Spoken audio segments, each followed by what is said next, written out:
Right, shalom, everybody. Hope everyone's enjoying the holy set apart Sabbath, keeping today holy. I hope everybody's doing well. And it's the elder here today to come bring you a quick message. It's good to see those who are online now, those who will join in a bit. Just want to go before the throne. Let's go to our Father, Heavenly Father Yah, in the name of Yeshua HaMashiach.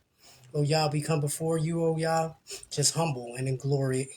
We just come before you, Heavenly Father, Yah, just asking that you just forgive us for all our sins we've committed. We come before you, Heavenly Father, Yah, in meekness, oh Yah. We just ask that you continue to empower our mind, empower our spirit, empower our souls so we can walk just as Yeshua HaMashiach did. Heavenly Father, please continue to just protect us, protect our mind, protect our physical. Oh Yah, we just want to just let you know how much we love you.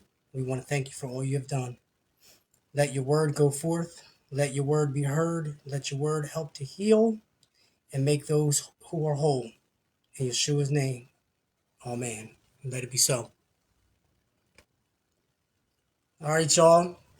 Let me tap it on in real quick. All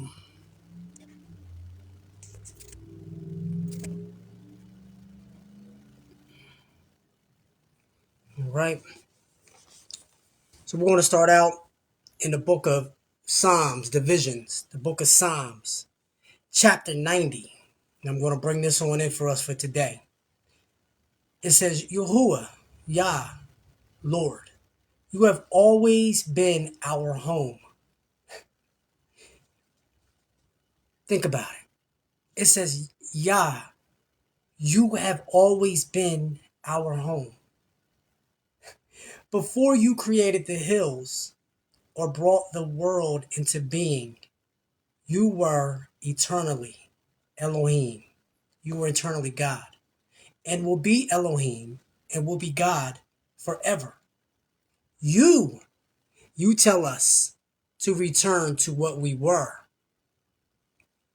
You change us back to dust. 1,000 years to you are like one day.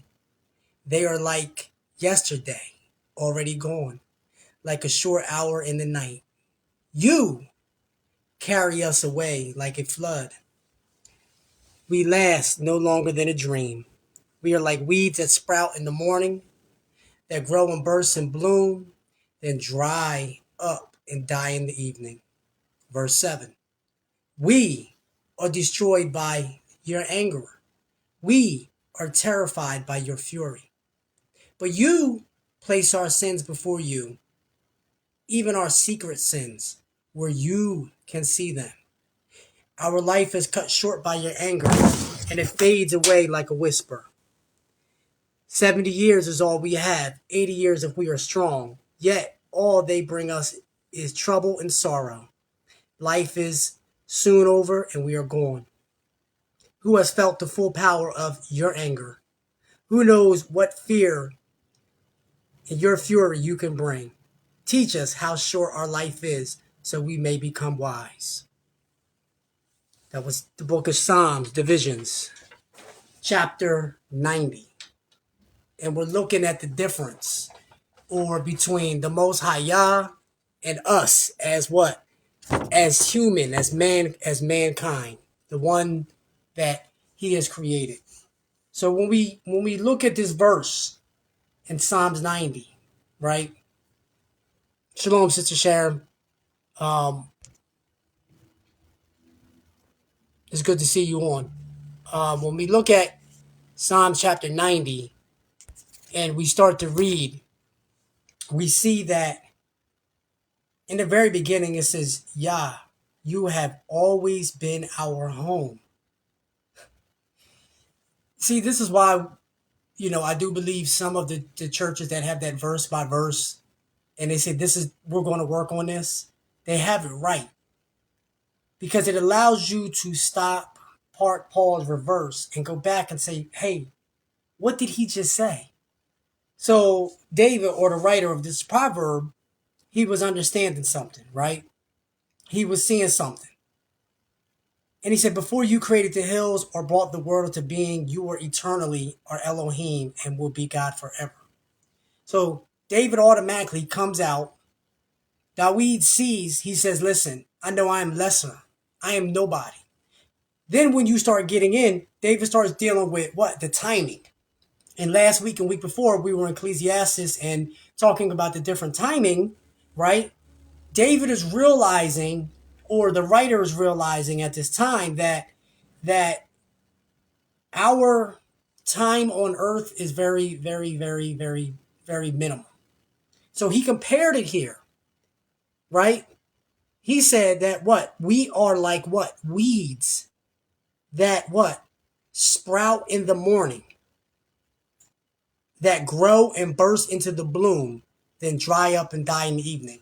If we really sit back and think about our life and how fast our life goes, when they say here today, going tomorrow, in the eyes of time, our life can be here today, going in the next second. And that's how it would be looking if time could look back at you or look back at your life, right? Solomon even noticed it. He said, what? We're just like a speck of dust, a speck of dirt. Time just goes by.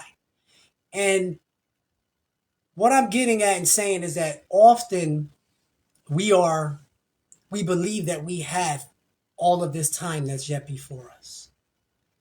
So for those who may come in later, for those who say, hey, you know what, I'll log back on in, I'll see the elder later. You may not have that time. The Most High can wrap this thing up in a heartbeat. But yet we believe that we just have this infinite amount of time. Now, I understand David in the opinion where he said about 70 years. And, I covered that before, right? But we go back to Noah and we understand 120 years, right?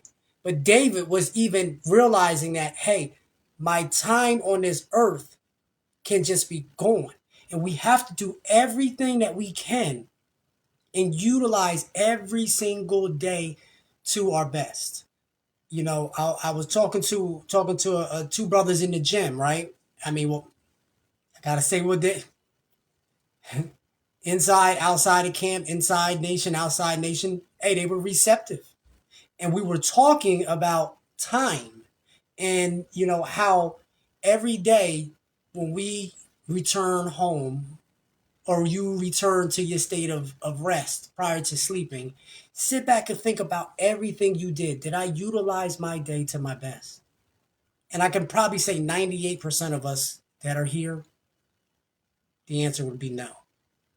I understand we can't go 100 balls to the wall, if that's the saying, if it's derogatory or out of pocket. But if we can't do that 24/7, but we've become so lackadaisical. We became so sloth, like a sloth. Remember, sloth is being a sin and believing I have time for everything.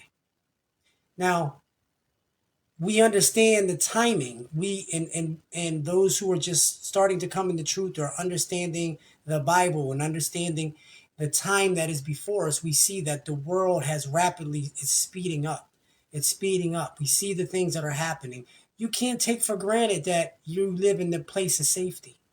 We could be like any of these places right now that's going on. Yes. Thank you, Sister Sharon. And we are. We're quick, very fast to be distracted. And that's what Satan, that's what he wants to do. Distract us.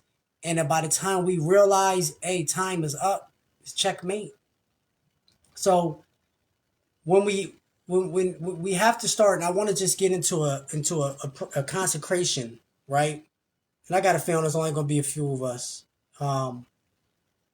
where we really understand what he's trying to teach us, and understanding that our time, we need to ask the Most High Yah to allow us to be more productive of our time every day, right?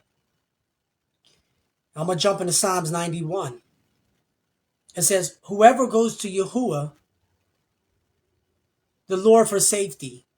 Whoever remains under the protection of the Almighty can say to him, we understand that? He's already told us, Shalom, whoever remains in his safety can go to him. He understood that, right?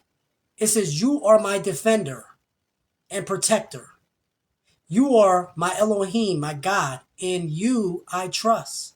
He will keep you safe from all hidden dangers. So see, when the writer, when David was seeing this, he was understanding like, okay, we don't really understand the time period, dispensation, or the time of his life where he was going at, but we understand life comes and life goes, and he was probably towards the end, because that's sometimes, unfortunately, that's when we really actually notice that time has went by. It's like this: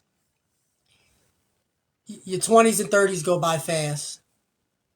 Your 40s are just are difficult. Your 50s, you start having, that time period where you're starting to look at life and look at decisions and things that you made, that you have done in life, and trying to maybe perhaps change things that you have done, because now you have that wisdom. And we understand wisdom doesn't always come with the numerology or the numeric age, the number. It doesn't come. It comes with sometimes trials and tribulations, or making mistakes, and learning, right? And then your 60s, you start looking back at 60, 65, and you're like, wow, my life is starting to really look at all my choices and everything that happened. And this is why sometimes you see the older population, and what I mean in their 70s and 80s, sometimes you have some that are just in shalom. They're in peace. This was the decision. This is what I made. I can't change it. But there's many that are still depressed. There's many people in their 70s and 80s, and they're still drinking. They're still using drugs. They're still, medicated and doing all these different things, because they're looking back at their life and said, wow, time just vanished. And and I use this word as an older parent, right? I get to see my children growing up, and I'm like, wow, you know, where did time go? Because see, we get consumed, and as Sister Sharon said, right? Mr. Gibbs said, it's it starts to be like we're distracted, and children are a good distraction, even when they stress you out, right? Your job could be a good distraction, but the time period goes by that you don't realize everything that is really going on around you and how much time you're losing, right? We have to realize that time is like I said, time is really, truthfully, really not in our favor as far as our physical being, our living earth time, right? We're not turtles. We can't live to be 700 years old, right? Maybe we'll return to that state. But the time that we have to utilize it, Sister Mary, correctly, right? We see, and that's it. Your earlier choices will affect your later years, right? And then those choices can affect your state of mind, unfortunately. The one thing that we have to realize with time to also is, just like we went over Ecclesiastes, there's a time for everything, right? We realize that, I'm going to use the analogy. I'm going to use an analogy sorry, this light is kind of bright and it's not dimming out on me. The analogy of Sister Sharon, of a fighter, a boxer. So when a boxer gets in the ring, right, you got 3 minutes to sustain as much damage, or sustain the most amount of points, right, within that 3 minute period. Some boxing, you may have 10 rounds, you may have 12 rounds. Some mixed martial arts, you may have 3 rounds, you may have 5 rounds. And sometimes, you're saying I have 10 rounds, but time may not be in your factor. You understand what I'm saying?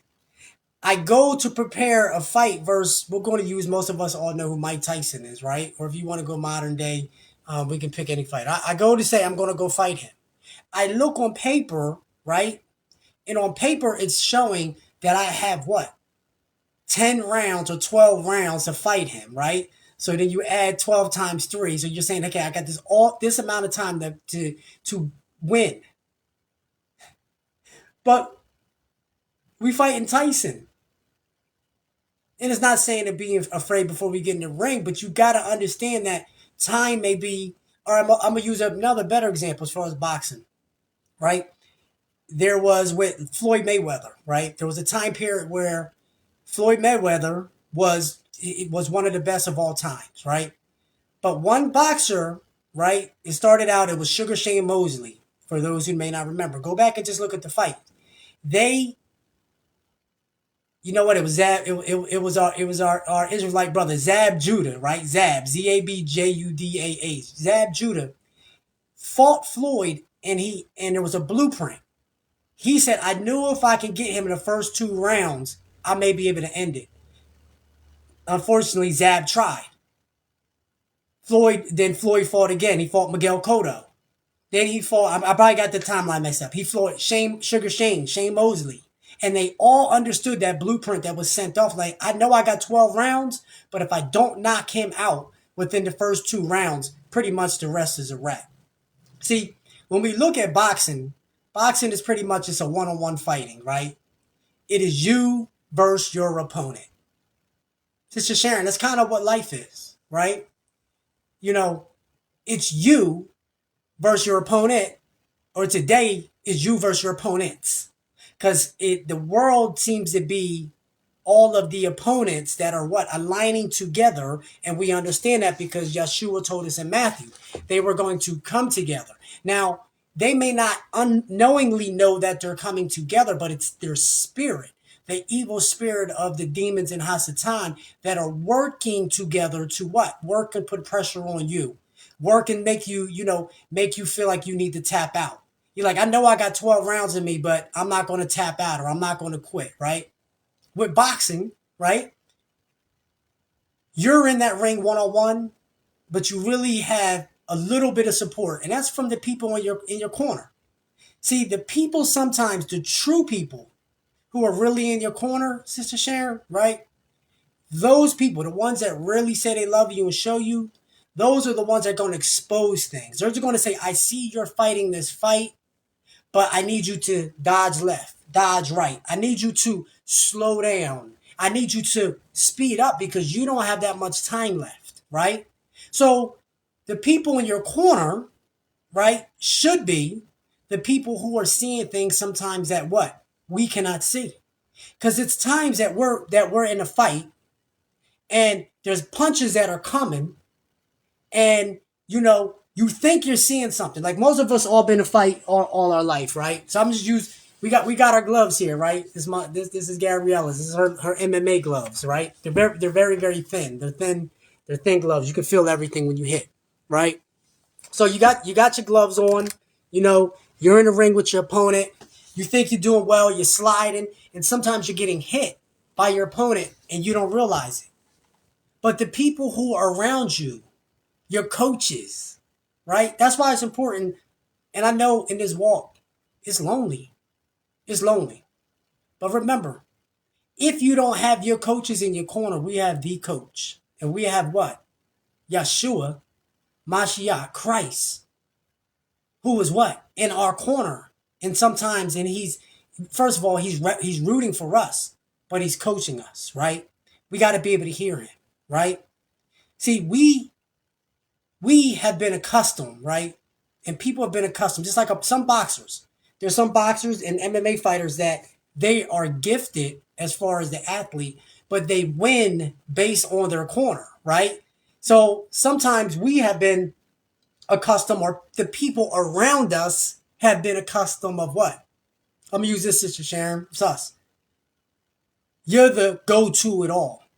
You're the one who everybody comes to when they need advice. You're the one that everybody comes to when things are going down, right? But people get accustomed of our corner or their corner doing all of the work, right? But they don't want to do the work that is required of them.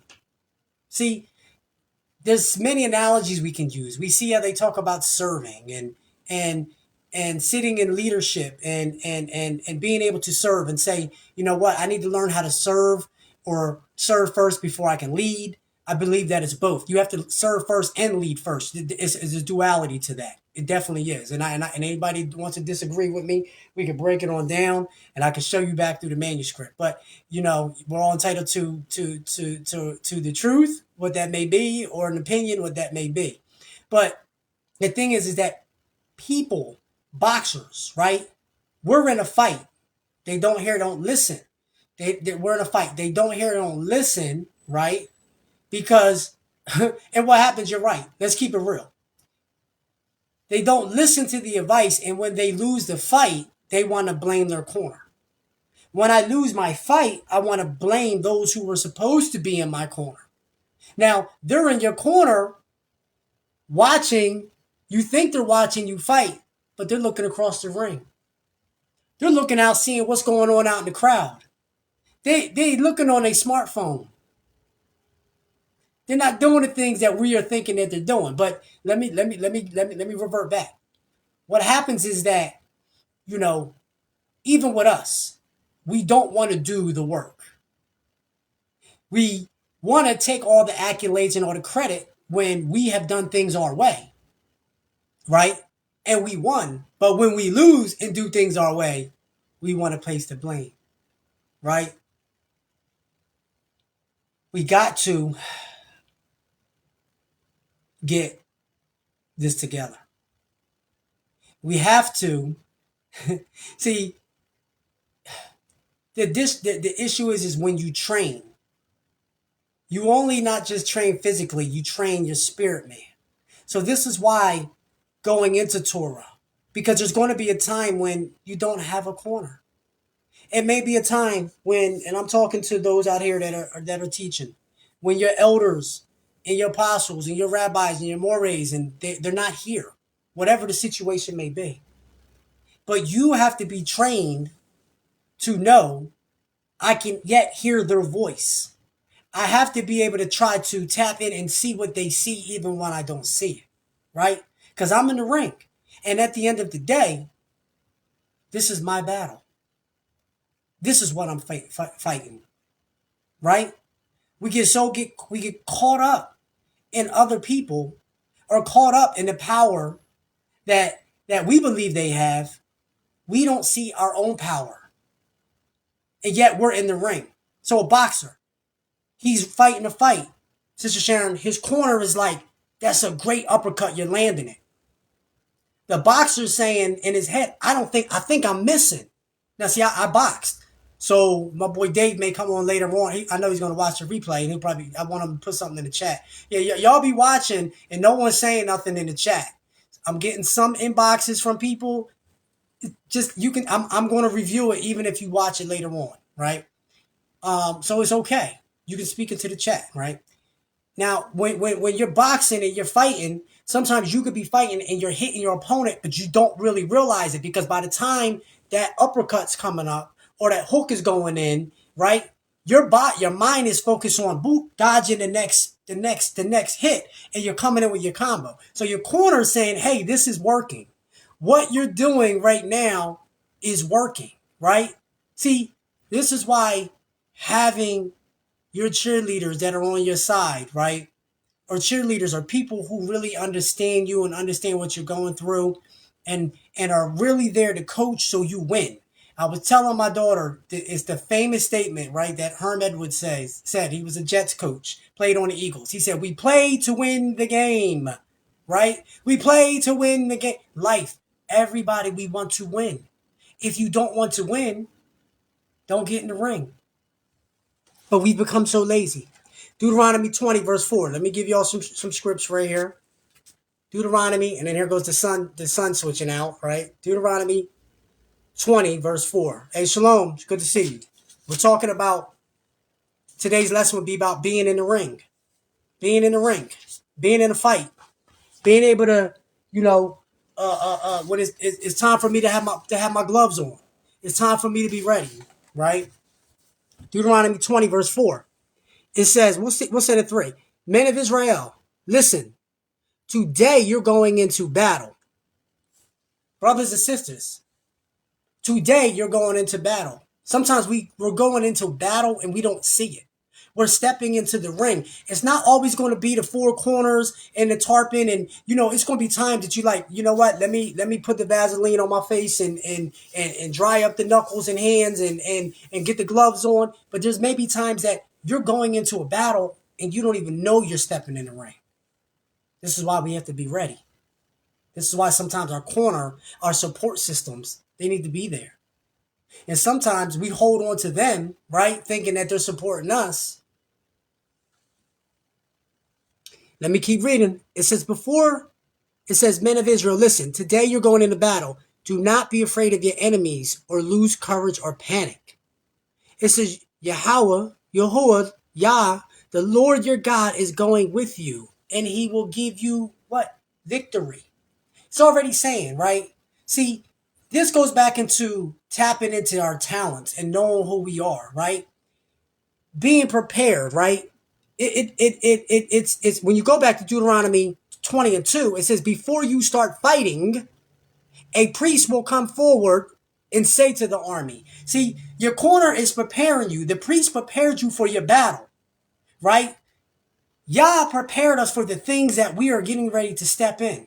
He prepared us every single time we tie up and lace up those boots. It's like when we grow up, you understood, Shalom says, when you got into a fight out in the street, right? Sometimes you got into a fight because you were hot. You said, look, when I see this person, it's going to be on. But sometimes you got into a fight because there was a battle that came that you didn't see. You didn't have time to sit here and finagle and get ready. Hold on, let me take my earrings out. See, those days are kind of, and I'm using it for the street. They're kind of bleak. Most people are going to jump on you so fast, right? And you won't even know what's coming. That's how the enemy does. He jumps on us. This is why we have to be prepared to what? Be in the ring. This is why we got to be prepared and have our gloves in our back pocket. This is why we have to be prepared and understand that the Most High Yah is what? He is our fortress. Because sometimes we just aren't going to be ready or know that something's going to happen. Let's go.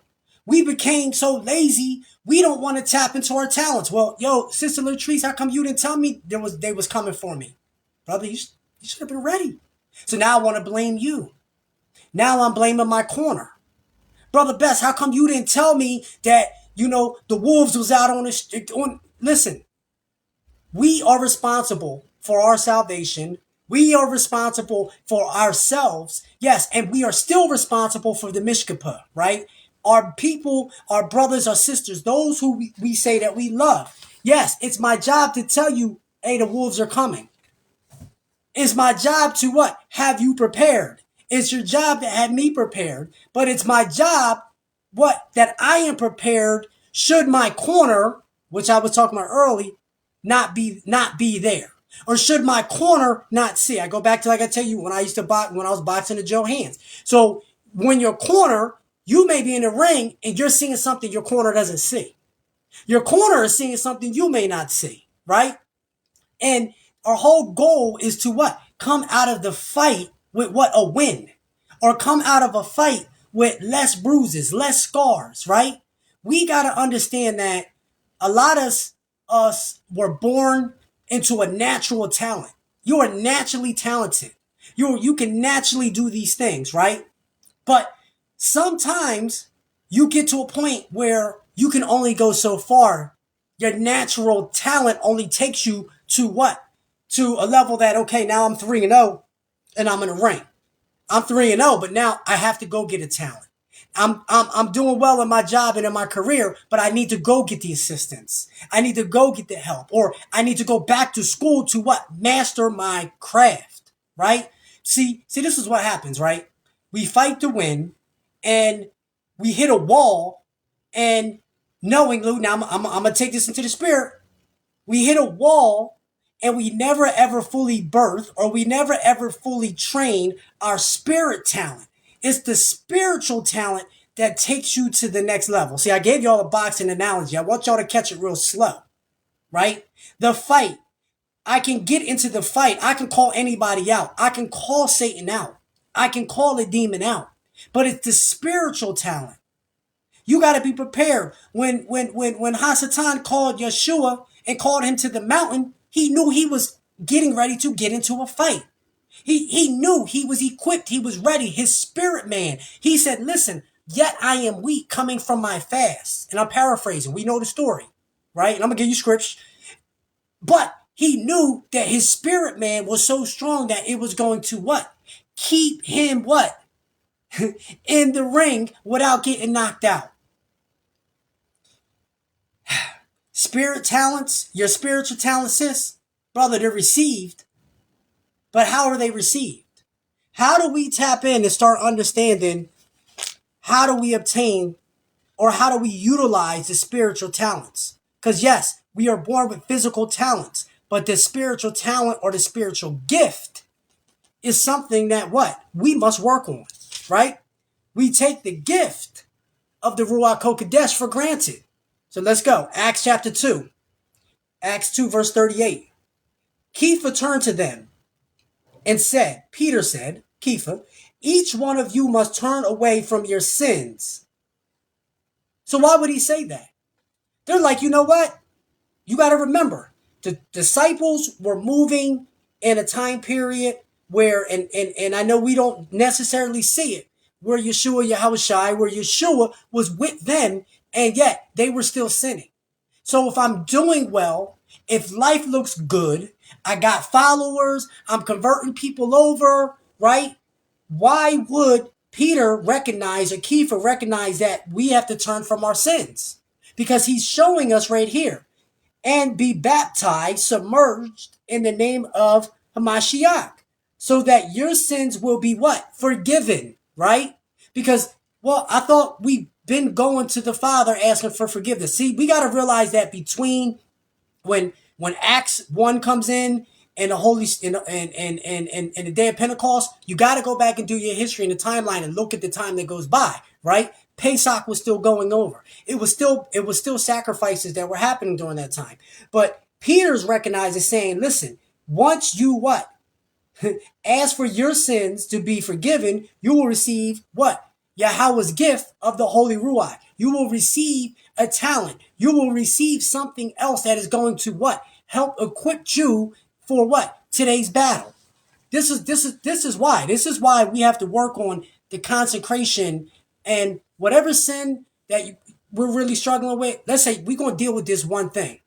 I'm going to deal with this. And I talked to y'all, did this about 8 months ago. I said, let's just deal with that one area. Because once you start dealing with that one area you conquer, now you got what? Satan on his toes. Now he's a little nervous. Now the demons are like, wait, this brother right here has not done this particular sin, whatever it may be, for X amount of time. You have a win. Now they're getting nervous. Now we can move forward. Now I know because why? I conquered this area according to the promises, according to the covenants, according to the Most High's word. I'm going to be rewarded with something that's going to what? He's going to reward you with a talent. He's going to reward you with something to help you in the ring. He's going to reward you with what? Another fighting style, right? I like old school martial arts, right? The old kung fu movies. In the old kung fu movies, he may say, hey, you want to fight? Fight me. Right? And I know that was all off. But when they fought and they battled, I'm fighting against what? The snake style. I fight somebody that has the panther or the tiger style. And when you fought them and won, you took their style. You brought a gift. You brought a talent from them. And then you mastered what? Their craft to help you become better in the ring. Right? So every single time that we have mastered a weight or a sin or an area, you are picking up more gifts and talents to help you and help other people, right? So let's get this. Let's go to 1 Corinthians, right? 12:28. So let's go to 1 Corinthians 12:28. It says, and Yah has set some in the congregation, right? Now let's go to 27, sorry. Now you are the body of Mashiach, the Messiah, and members in particular. Yah has set some in the congregation, first emissaries, second prophets, third rabbis, after that miracles, then the gifts of healing. It gives what? Gifts of leadership and different kinds of what? Languages. So the gift is a known language, right? Of the world, just not just a gibberish, but it's to what? Help you what? Be able to what? Teach and speak and walk and show others that, hey, I'm in the ring, and you know what? Everything I've done, the Most High has what? He has prepared me. But we must want the talent, right, to be able to overcome. So the disciples could have said, well, why do I need to be immersed? Why do I need to be baptized? Why do I need the gift of the Ruach HaKodesh? I'm fine with everything I'm doing now. We saw that they were proclaiming it and walking, they were doing miracles. We see it, right? We saw everything that was happening, right? But we see that they understood that, wait, there's something else that's missing. I need to have more talents, and the talent will transfer when I'm in the ring. So when it's time to fight, when it's time to overcome, Sister Sharon, right? Right? You ever see, and we're gonna overcome. We watch boxing, even in the street. You ever see somebody fighting and they're just joking and playing around? Every once in a while, what happens? We saw Mayweather, and some people came before that. You can go back to Tommy Hearns, and Hitman Hearns, he kind of did his thing. You can go back to like even Muhammad Ali, and they used to clown and joke in the ring. I've seen guys like that clown and joke, and then they get knocked out. Because what happens is the fighter starts clowning around and it gets knocked out. Because why? He took his eyes off the opponent. We take our eyes off of what? What is yet before us. Sometimes Sister Sharon, we end up, right, getting knocked out because we got sidetracked. The wandering eyes kept us off who? The opponent. The wandering eyes kept us off the target. The wandering eyes, I'm looking outside the ring, looking at everything outside of me. Where's my corner at? Now I'm upset because my corner, or the people I believed were in my corner, are no longer there. Then now you're involved in a psychological warfare because I'm in the middle of the ring with my gloves on. I'm fighting my opponent. I'm looking around and I feel like, wow, it's just me left. Boom, and you just got caught. Because you're worrying about things or people. Let's be real, we don't like to do it. That the Most High said there was a time for them to be here, or there was a time for them to exit. And sometimes they exit because it's a time for you to he's saying, I want you to put on the gloves and put the mouthpiece in and realize you can step in the ring and you can do this on your own. Right? Let's go to we're getting in the word. We're going to go to Joshua chapter 1. Joshua chapter, Joshua chapter 1. Joshua chapter 1. I want us to see this real quick. Joshua chapter 7, verse 1.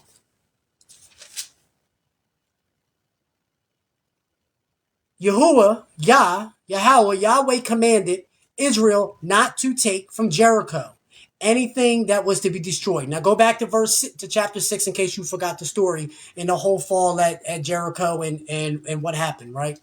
He says, and that was to be destroyed was not obeyed. A man named Achan disobeyed that order. And so Yah was furious with the Israelites. Achan was the son of Carmi and the grandson of Zadai and belonged to the clan of Zerah, a part of the tribe of Judah. So we see right here, Achan, right, his greed, his lust, what he didn't take to the Most High. You got to remember, he was an Israelite. Shalom, Prophet Jason. We're talking about being in the ring. Joshua chapter 7. Achan was what? He was an Hebrew. He was an Israelite. He was one who understood the truth. He understood that what? He already knew the law that he should not yet be stealing. He understood, but his lust and his desire, right, to take something that wasn't his, right, caused or could have caused all of Zion to get knocked out of the ring, right?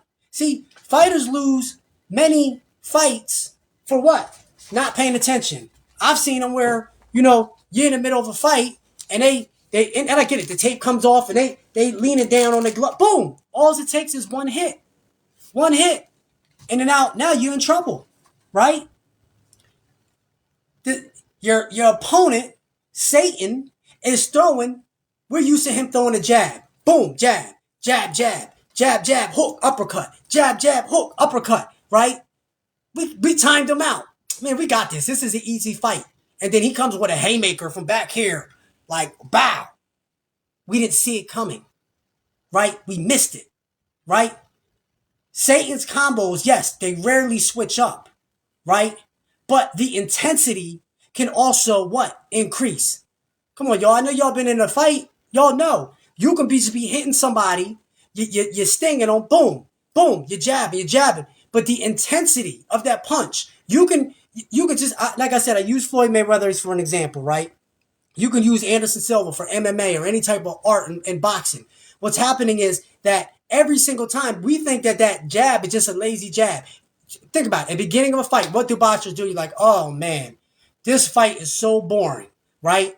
But what's happening? They're just throwing a light jab. They're feeling their opponent out. Satan has what? He got you in the ring and he's just trying to feel you out. Boop. All right, that stung. And you're shaking it off. Yo, this dude's weak. Boop. He's shaking it off. Then all of a sudden, as the fight goes on, what? Hasatan or the demons, their attack, right? Even if it doesn't switch up, it becomes what? More intense. So you're like, oh, whoa, this thing is really hurting. Now the combos are coming right behind what? The hard shots that are coming in, right? So they're testing them in the very beginning. He's testing you, right? To see how much power really and how much you can what?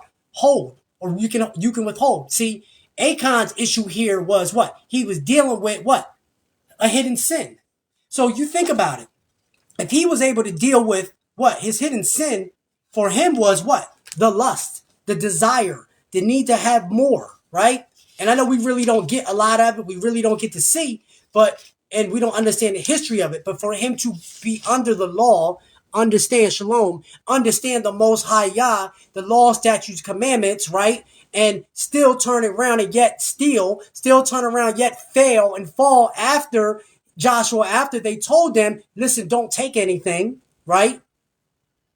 He was dealing with something. That's why I said we got to deal with these things, because a lot of times what we struggle with ends up becoming our strength. If I say for the next 60 days, right, I'm not going to watch pornography, right? Now I'm at 61 days. Now I'm at 62 days. Now I'm at 63 days. The next 65 days, I'm not going to smoke weed. Now I'm like at 66 days and 67. See, a lot of us, we get that short-term goal and we say, I made it. Man, brother, no, it's time to, or whatever your sin may be. And I'm using it for example. We got to say, okay, I'm going to extend this. We're going to keep going. We're going to make it. Like they said, anything after 3 weeks, you already got to have it. The rest is psychological. It's you wanting to go back. We all have desires. We all have lust of the flesh. We all have things that what cause us to fall. But what can energize us or straighten us and allow us to have to want to walk on that righteous path would be, I know if I conquer this sin, there is a gift. I just told you there is a gift that Yah is going to give me, right? Think about it. Our battles, some of them that we fighting, I'm fighting my dad's battles. And I'm fighting my granddad's battles that I never even met in his battles. And most of them are all the same thing. So you don't think we're going to be rewarded once we conquer that? Yah says, I got something for you. Goes back to the promises in the covenant, right? So let's go to Proverbs chapter 20, verse 3. I'll be out your way in a bit. It says, look, and I'm going to use this. Any fool can start an argument. But it says the honorable thing is to what? Stay out of them. Stay out of them. Any fool can be enticed to get in the ring. I just gave you an example. When Yeshua, when Satan said, listen, after your fast, I need Op 1 to elevate and let's go here and we're going to go fight. If he wasn't ready, you think he would have went? If you ain't ready, don't get in that ring. If I ain't ready, don't get in that ring. Or if I need a corner or you need a corner, call me up. Y'all on here. I've reached out to every single one of y'all for issues that I may have or things that I'm struggling with. Because you're my corner. And some of the things I'm struggling with, y'all, you've seen in the fights. And you say, oh, I know how to. Listen, our corner is there in our corner. That's why it's important. When you deal with boxing, right, you got a cut man. The cut man's job is to what? Deal with your cuts, right? Your coach's job is to what? deal with, we're going to use your hand coach job as to deal with your hands. You may have a foot coach. You may have three people in your corner. Now, each person is what? We're back to what? Serving what? Their role, right? This is why it's kind of important for us to make sure that our corner is, when we have a corner, our corner and our people are equipped. I don't want nobody in my corner that I'm up here bleeding and you can't stop the bleed. You can't stop the blood. I don't want to be the one in my corner. I'm somebody in my corner and you're watching me what? Get my teeth knocked down my throat and you can't even think about, okay, what does he have to do to what? Win this battle, right? So we got to understand that we got to be equipped, but we got to be ready, but we got to know when to what? Step in that ring, when to step back, when to say, okay, I know this demon is trying to what? Entice me and bring me in. I've had somebody call me up in the middle of the night about a situation I can't even go into because I just can't go into it. They were in a situation. I'm about to make this mistake right here. And I was like, didn't even see the message to the next day. Text the brother. Yo, I tried to reach out to you. You said that, yo, if I needed something, you was going to be there. You knew I was traveling and I was going to do X, Y, and Z. I failed him. I wasn't a good corner man. Yes, he's responsible for his what? His own salvation and his own self, but yet he reached out because he needed help because he doesn't know how to what? Win the fight. He didn't know how to step into that ring. He didn't know how. It's just like I'm walking down the street, for those who have cut food out. I smell some pork ribs down that street. That smelled good. Let me go past that place. Well, why did you have to go down that street? Why didn't you walk around and go somewhere else? Well, I went down that street because of curiosity, right? Well, at that time, I could have picked up the phone and say, I smell something. I smell something good. I'm talking to my corner men, my corner women. Those who what? We're supposed to be here for each other. Those who are supposed to what? Be effective. We've all been down that route, whatever it may be. If we lay it all out and we look at all 10 last words or 10 commandments, we've all probably struggled in one of those areas, and probably all of us, you take a room of 10 people have conquered each one. Look, when we look at this, we look and we see that we get so caught up, right? And like Sister Sharon, you said, we get caught up. Sometimes we get caught up in fighting other people's battles, Akbest, right? That we lose our own fight. I'm busy on 22nd and Dolphin fighting your fight. And by the time I get to 21st and Tasker, I'm just going to use it because you're my Philly brother. You get to 21st and Tasker, I'm worn out and I got no battle left in me. Does that happen? We have no energy for ourselves. We got to be careful because it's bloodsuckers. As people that are here, they will suck you out. They will suck you dry. It's like having a tick on you. I'm in the ring. I'm fighting. That tick is just sucking on my blood the whole time. And eventually it gassed me out. The leech is just leeching on. And yet they don't even put back. Y'all get this? You seeing this? We get caught up in other people's nonsense that it draws us out. Sometimes you got to just tell them you got to battle on your own. Because sometimes that's what your corner tells you, or the people that's supposed to be in your corner and they ain't there. Because some of them, let's keep it real, they say, I'm tired of you calling me up about this same issue. It's time for you to what? Put the gloves on. It's time for you to what? Get knocked out. Because maybe getting knocked out is going to what? Put you back on what? Course. Right? Regardless of how upset sometimes we get. Sometimes we got to understand that, when we're in this battle, when we're in this ring, sometimes we put our own self in it. We put our own self in a ring that we had no business to step into. I make other people's problems my problem. I want to be Captain Kirk. I'm going to leave it there. I want to save everybody. But yet I'm drowning. Yet I'm falling. Yet I'm swimming.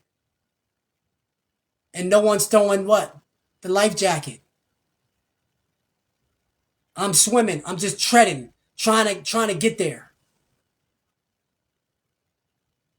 But yet I went and saved others. Being prepared is very important. And I know we can look at this both ways. You got to be prepared, and the people in your corner got to be prepared. Because the people in your corner sometimes may have to fight a battle while you're in training. It's like being in the streets.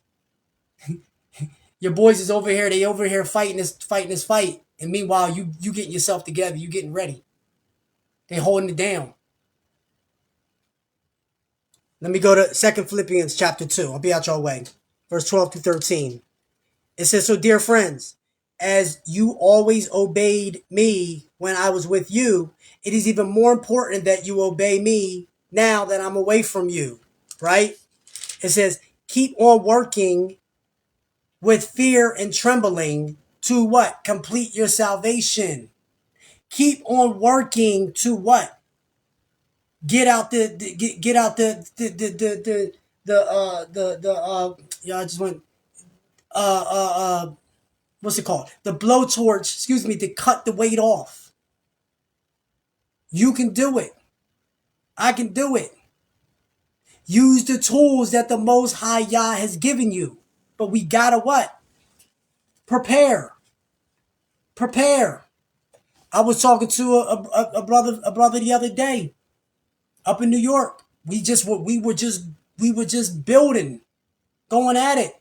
You know, talk just iron sharpen iron. You know, we are responsible for the people sometimes, shalom, even back what around us, right? We are responsible for the battles and wars sometimes that they may fight or they may not. Truth be told, there's not one war or battle that not one of us should ever get into that we don't go to each other first and say, listen, you my ring woman, you my ring man. I got this battle that I'm getting ready to step into. It's like using like addiction, right? So I used crack cocaine my whole life, right? I thank the Most High for anybody who's ever had to deal with the drug addiction, right? And made it and you're there, right? But I'm using this for example. I'm using it for me. I used crack cocaine my whole life, but I'm 2 weeks clean, and I think I can go step into a crack house to go free the people that are in there. Where was my corner? Where's the corner that says, hey, brother, you need to come over here. Hey, sis, you need to come over here. Your corner should be seeing the things and seeing your preparation. Your coaches should be watching and seeing you. We are each other's coach, whether we like it or not. And most of the time, Sister Latrice, we get knocked out the ring. You know why? Because we don't even tell our coach what's really going on in our head. See, a good fighter comes back and tells the corner, this is what I see. You're not seeing what I'm seeing. The corner's telling him, this is what I see. Working together to what? Be successful. Leadership. Working together to what? Be successful, to win. 2 Samuel. We're going to jump back. 2 Samuel.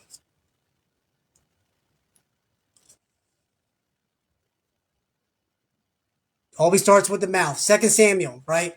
Chapter 2, verse 23.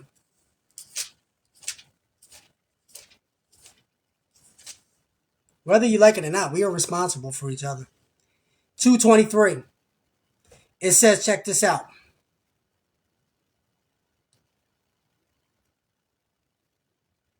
And you know what I was thinking about too, as well, is that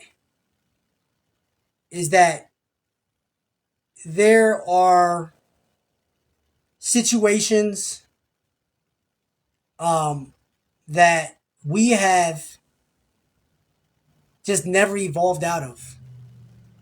If we're still battling the same battle, or we're still in the ring fighting the same ring, if Muhammad Ali and Joe Frazier are still fighting 60 years later,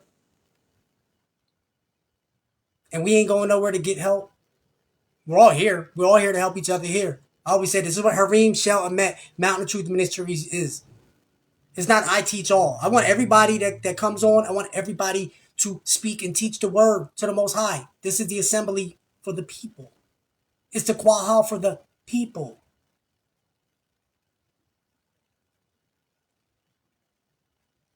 But the issue is that we have to start understanding that, like I said earlier, Sister Sharon, the time we believe we have all this time. I have all this time to prepare for this battle. I have all this time to prepare for the fight in the ring. I have 12 rounds. And we believe that we do. But sometimes you don't. I started out talking about the time dispensation, but we believe that we have all this time. I'm going to fight Tyson for 12 rounds. Brother, no, you ain't. You gonna go fight Mike for, you got 45 seconds. Because if you don't get him, it's checkmate. It's a wrap. He's gonna turn you into mincemeat. See, we gotta understand. And then when we get in the ring, we gotta not play around. Ak, you gotta get in that ring and knock that thing out. I'm getting in the ring. This is what I'm dealing with. Boom, I'm gonna knock this thing out. You're gonna be eating applesauce for the next 6 months. Right?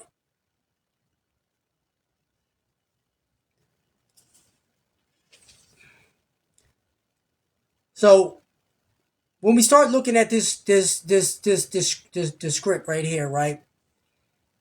I want us to go back in and look at 2 Samuel in full detail, right? Because there's a lot of nuggets that are in here. There's a lot of nuggets that's written all over in the manuscripts. There's things that we just read and we miss, and sometimes we miss it, right? Right, because we just read over it, and sometimes and I'd say it's not our fault, because sometimes you may be so engulfed or so into a story that you miss something, right? That is so, it looks like it's so minimal, but it is so important. This is why we need to what? We got to slow down and Sister Mary, slow our reading down, right? And start looking and understanding, the different type of the characters, or, and I'll use the word of characters, the people that the Most High has used that was before us. I'm sorry, I kept saying slow, and I didn't want to lose anybody, right? So 2 Samuel chapter 23, right? And I'm out your way. Give me 8 minutes. 8 minutes, y'all. 2 Samuel 23. 2 Samuel chapter 23, verse 11.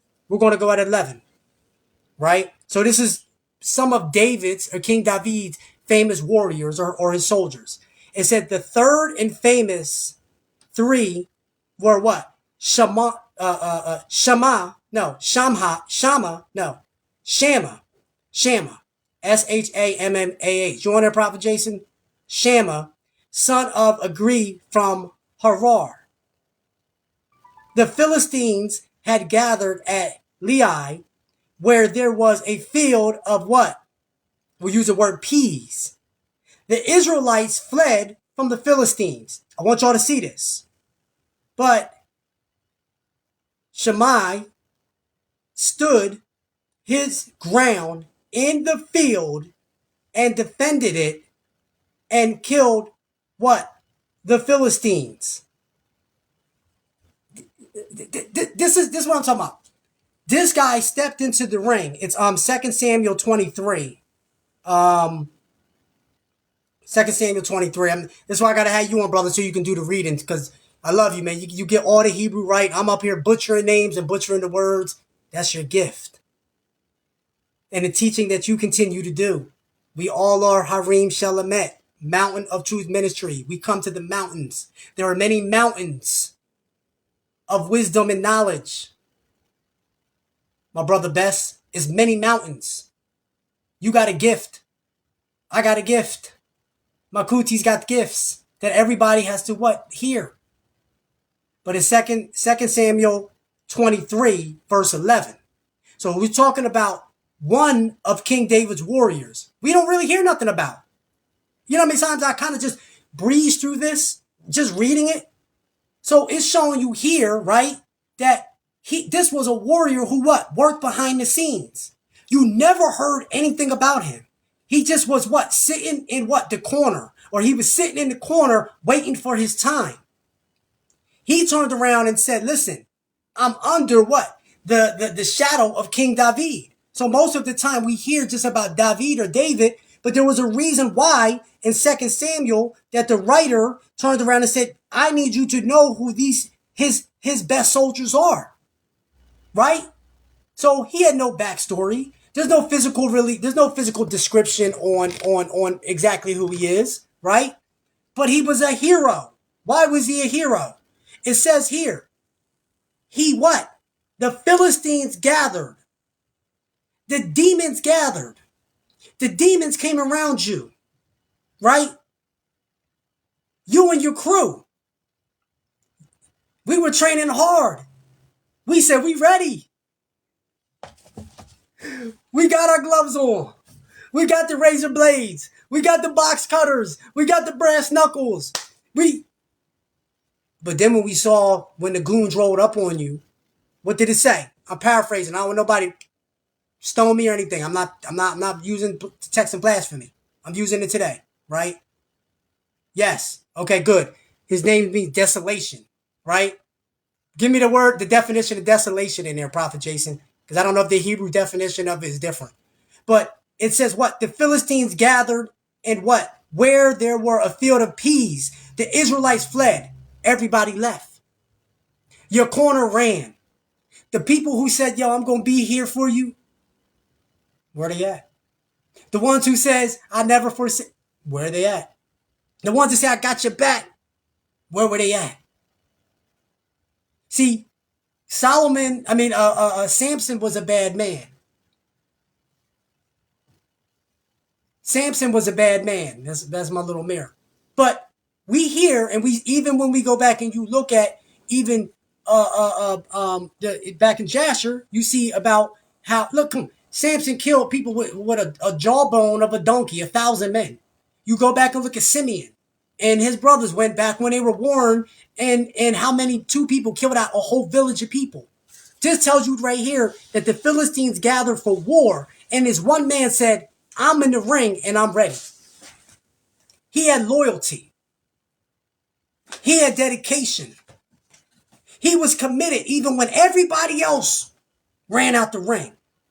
When everybody else that was what? On the outside of the corner disappeared on him. And then it said what? He what? He defended it and killed the Philistines. It didn't say Philistine. Philistines. There's more than one. They told you that they gathered for war. Yah won a great victory in that day. Despite his rank, despite of not being a so known person, he was known as a warrior. He was important. It's right there. They were fighting. Listen, in the field of lentils. Prophet Jason, give me this. And look up the word lentil, right? And if you put in concordance, they were fighting in the field, right? So when we look at that word lentil, that word should kind of maybe say, hey, let me see what the word lentil means. And it sent me, and I was like, okay, let me go to Genesis 25.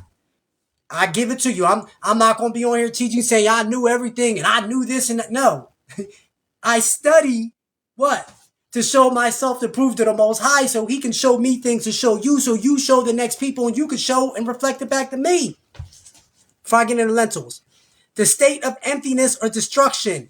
Great unhappiness. He was lonely, but he still fought even when the same people in his family, his Mishkapa, the warriors, all of the people that were under King David abandoned him and got in the ring and won.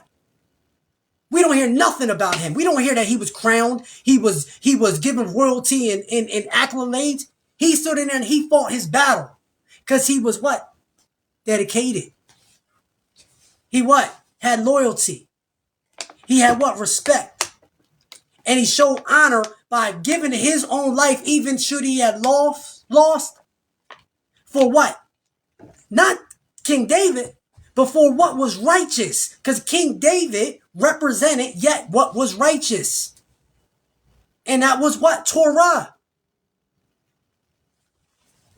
Check this out real quick. And I'm done. Genesis 25:34. I want y'all to see something. So now we're gonna deal with Jacob and Esau, right? When we see this, we see that I'll start at 33.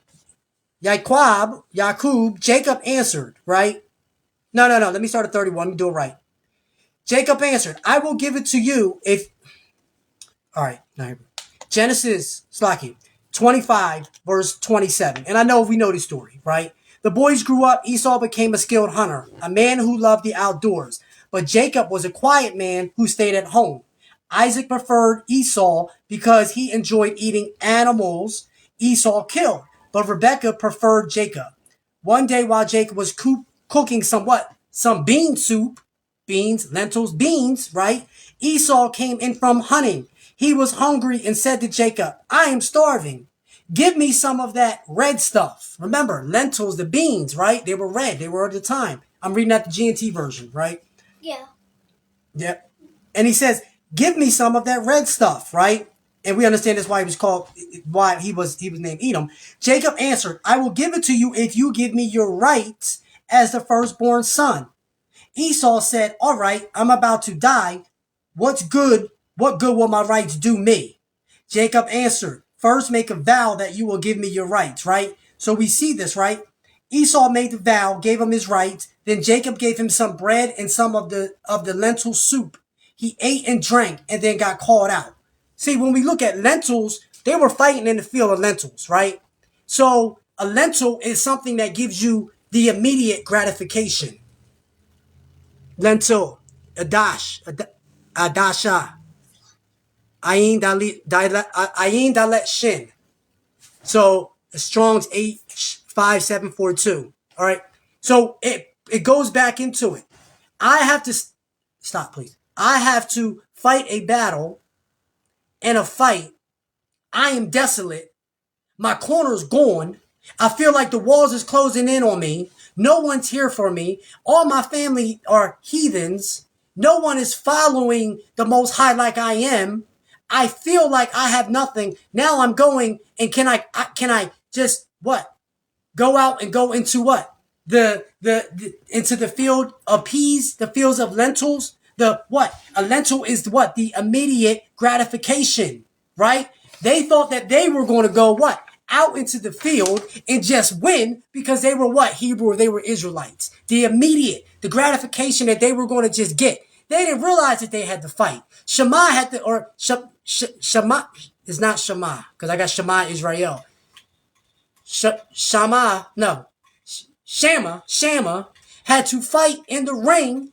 And what did he do? He had to obtain his what? Victory on his own. Even when no one else was around him. It wasn't going to be easy. It wasn't going to be an easy gratification. The sin that we're fighting to what? Get us better. Us in the ring, battling. It's not easy. But the Most High Yah is going to what? Reward us with what? Gifts once we what? Win that fight, that battle. The only option that we have is what? Like he had was to what? Move forward. He had to move forward on what? Faith. Let's keep it real.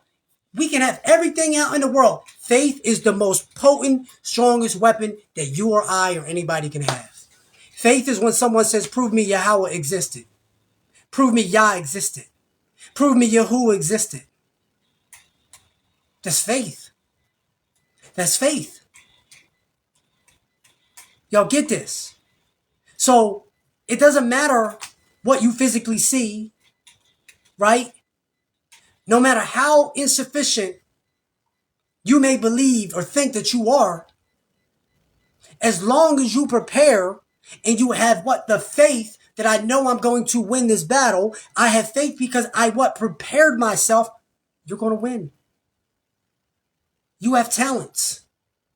I'm going to tap into all the talents that I have to what? Win this battle. Like Dragon Ball Z, right? Like Goku. I'm going to use the talents of others to what? Win my battle, right? Like I told you, the old mixed martial arts fighting kung fu's. I use the talents of others to what? Help me to be successful. I use the spiritual talents that Yahweh has given me to win the battles. You have the stamina of a mighty warrior.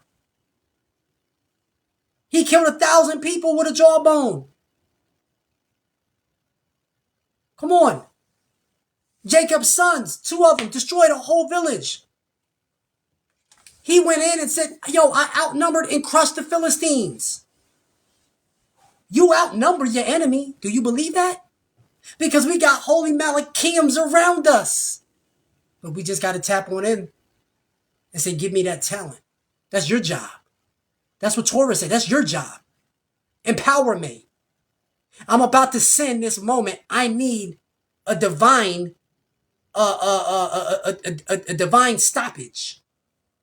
But sometimes we don't call on it. We just go ahead and just do what we want to do. Prophet, we just talked about feelings and kill Yah. We just talked about the feelings, and kill Yah means kill Yah inside. I really don't want to really change. Right? Even when you think you're fighting alone, I'm here for you. You're here for me. You're in my corner. I'm in your corner. And victory is ours. Believe it or not, you're not fighting alone. Call on him. Say, Yahweh, Yah, Yahuwah, deploy me troops from that Sumerian, from the heavenly places right now. I'm telling you. You are rich. Because you know what you have that other people in other nations may not have, right? That Yah never will what? Abandon Sister Sharon his own. When the Philistines came together, that's my daughter, y'all. We're done. They banded together at a place that was what? Full of what? Lentils. An easy victory.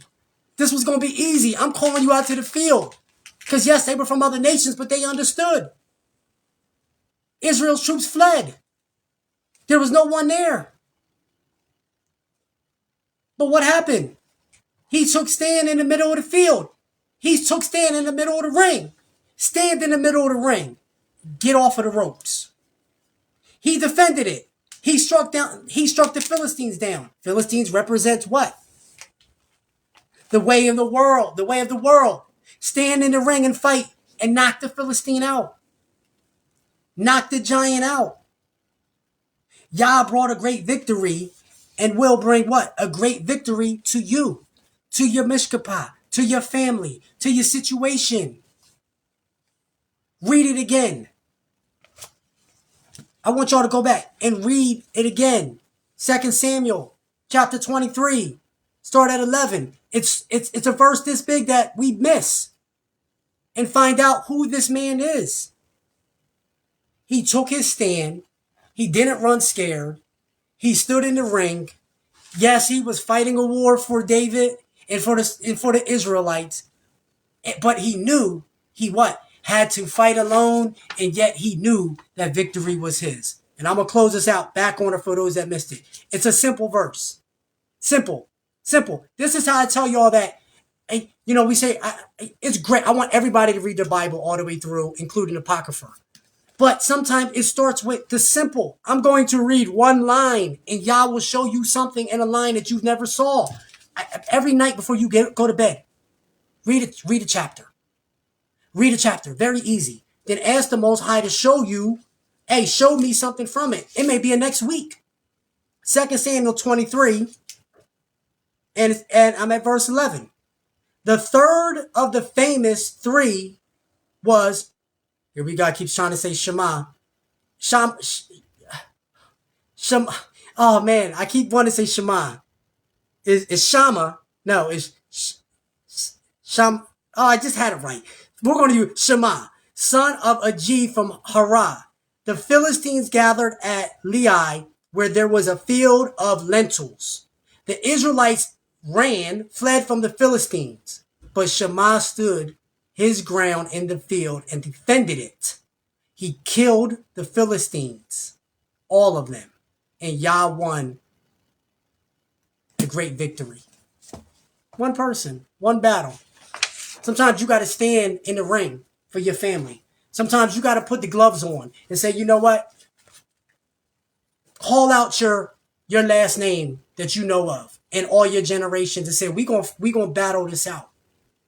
We gonna fight about this demon of thievery that's within the bloodline. And we gonna fight it on out. We're gonna get in the ring. And even if you get in the ring, know that you're going to be equipped. Know that you have people like myself in your corner. Know you got Sister Sharon. Know you got brothers and sisters that are scattered worldwide that are here for you. We're not perfect. If we perfect, we want to be here. We want to meet each other. Hey, shalom, brother. I got my brother right now taking me, elevating me in a whole. I can't even speak it because I don't want people speaking it. Taking me outside my comfort zone. Taking me, my brother Sturtevant, to a whole level. Opened up a whole new area of my life that I just didn't even just know of because I'm in a box. I knew of it. That's the brother that's in my corner. That's the brother that's here that Yah has said, I ordained him for a certain time in a certain place in a certain season. But am I going to listen to my corner? Or am I going to get too big for my bridges and don't listen and don't want to listen and try to do things on my own? Our corner is important. The people who are outside the ring watching us. The people who are here to support us. And I'm talking about the true people. Because you got a lot of people that's out there saying they in your corner. But when you call them, you hear nothing. All right, Prophet Jason. Shema, yeah, he was an Azarite, which is the tribe of Asher, which shows that he was an Israelite. Warrior spirit. We all have that in us. We do. Utilize it. Ask Yah to show you your gifts and talents.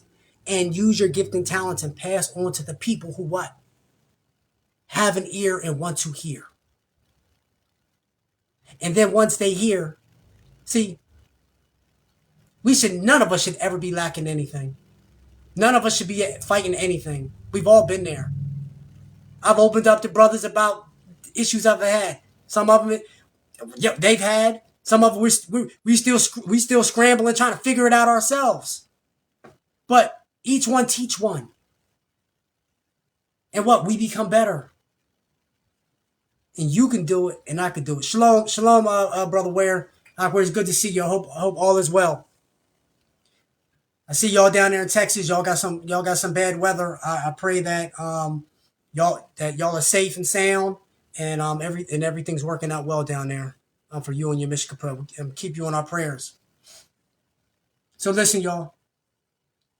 I'm done. I'm finished. For those who came in late, if you can't go back and watch it, it's about being in a ring, being in a boxing ring, knowing your opponent, knowing your corner, and knowing the talent that you have. You want to say shalom? Shalom. This is my baby Amir. All right. That's the little fighter we have. So I want to pray us on out. Prophet Jason, I appreciate it. I'm going to have Prophet Jason back on, or anybody else who wants to come on and wants to read. It's open. Anybody who wants to teach, it's open.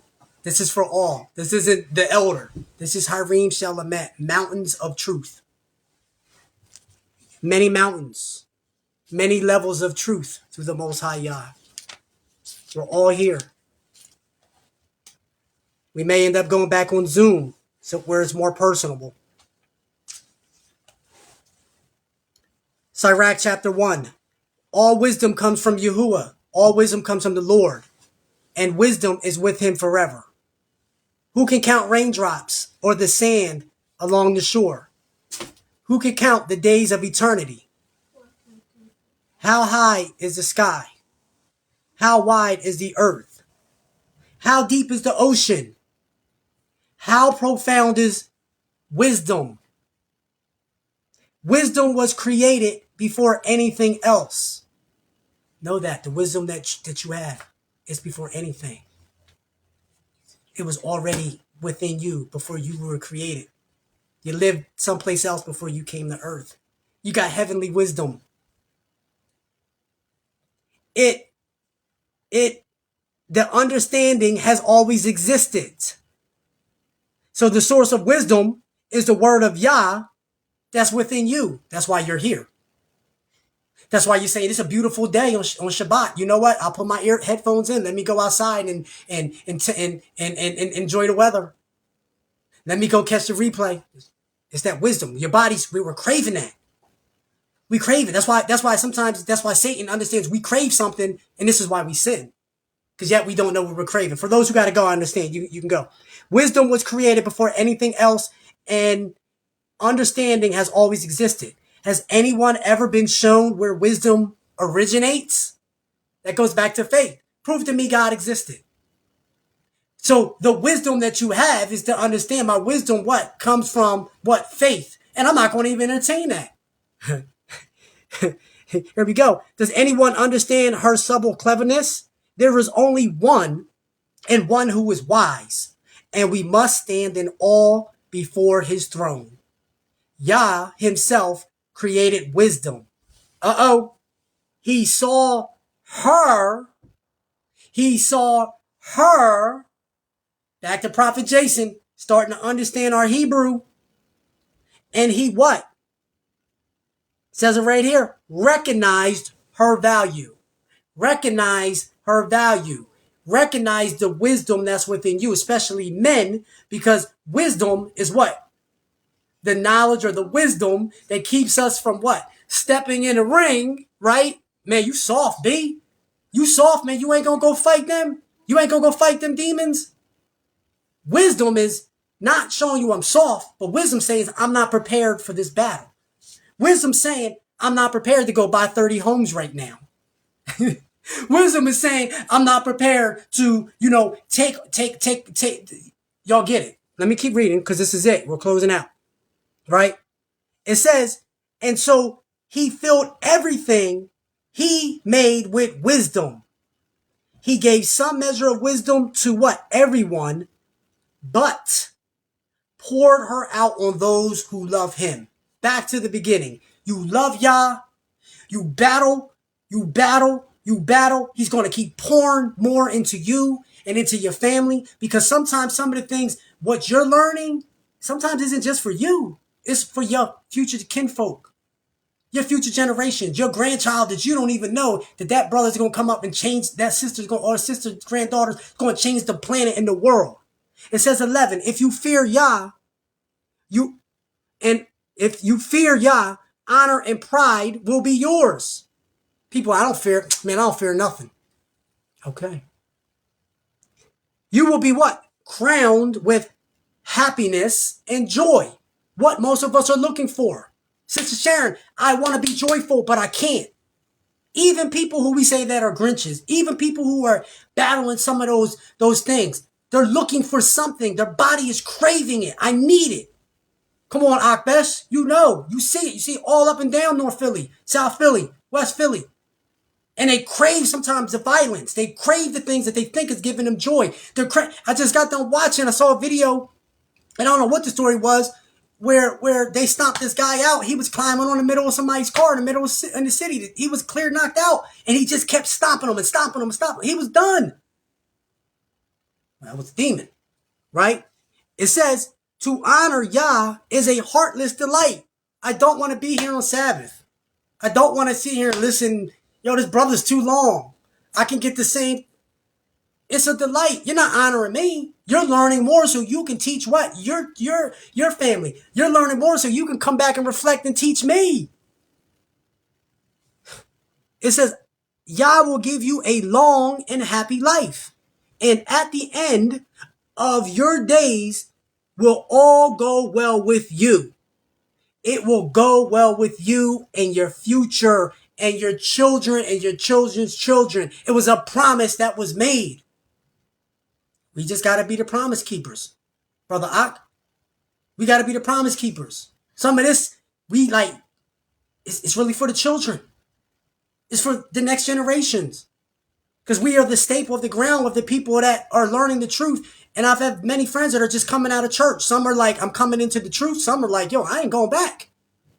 Because they saw all the manipulation and all of the prosperity doctrine and you paid me. And all, they're seeing all these things, right? It says, Yah will bless you what? On the day of your death. Remember, I started out the scripture, Sister Sharon, in the very beginning, for those who don't know, right? And we were talking about the day of what? When you live and when you die. We think we have all this time. We don't. That's why some people in their old age, you see old people that you see in church and stuff. You don't really see the young. Where's the 30, the 20 to 30 to 45 year old generation? They wait till they're in their 50s, 60s, some of them 70s till they have that health scare. Y'all saying, yo, no, I want you to get this right now. It says, to fear Yah is the first step to wisdom. Fearing him. Wisdom is given to what? The faithful. Check this out, and I'm done. In their mother's womb. I told you you were somewhere beforehand. I told you the wisdom came down in you. I told you the knowledge came before you came from your first estate to your second. See, we our brain is hard to comprehend that, Sister Sharon. You got it? You got it? Prophet Jason, I know you know. It says in our mother's womb. It was something about you that set you apart different. It was something that made you different when you go back and look at your life. Even if you had a lot of friends, you were still just different from them. Because Yah was setting you apart. And sometimes he waits till we get older because then we really grasp this more. We get it. We get it. She has lived with us from ancient times. Wisdom lived with you from ancient times. Wisdom lived. This is why we fight. Listen. If we, Amir, what time is it? 6:22. Wait. Yes. And age doesn't promise good health. It says we live with this through ancient times. If we live with sin, or we're fighting our battles from my dad or my mom or my grandpop and my great grandpappy, and I'm fighting battles from my bloodline lineage back to King David, we're going to use that. You don't think wisdom was in you? How could yet the sin be in the bloodline, but the wisdom isn't? Just think about it. One of them can overshadow the other. It says, and her generations to come will rely on her. The generations to come after us is relying on everything that you're learning now in the world and in the spirit realm, in the world and in your personal life. In your world, my kids will know business.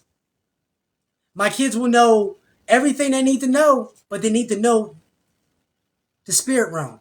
They need to know who Yah is. They need to understand that the word is here to what? Protect them. It says, the fear of Yah is wisdom at its fullest. She satisfies us completely with her gifts. Done. Keep reading in order. Her gifts. When you obtain wisdom, you get a gift. I understand finances. That became what? These are my gifts that I get from it.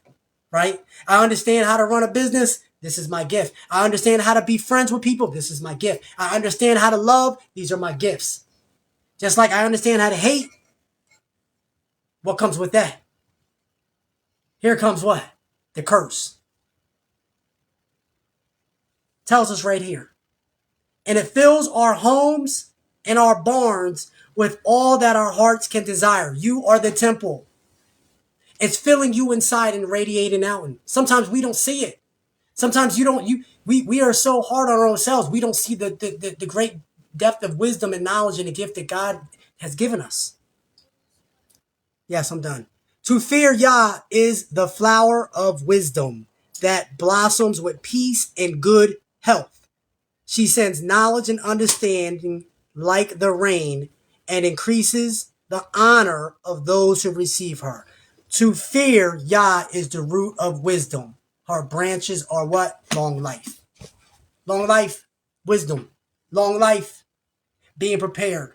Long life, loving him and keeping his commandments. This is the elder. I'm glad y'all came on. For those who come on later, please come on. Don't be afraid to send something in the chat. The Most High has led something on your heart, and you believe that this message needs to be released. You can come on. You can come on any Shabbat, any Sabbath, and or if it's just something you want to just share with me, call me. I know I'm slow on Messenger, y'all. It may take me days. I don't really check it because nobody really I just really don't use it. Most people text me or text me. So listen, may the Most High continue to bless you, love you, and keep you whole. Shalom.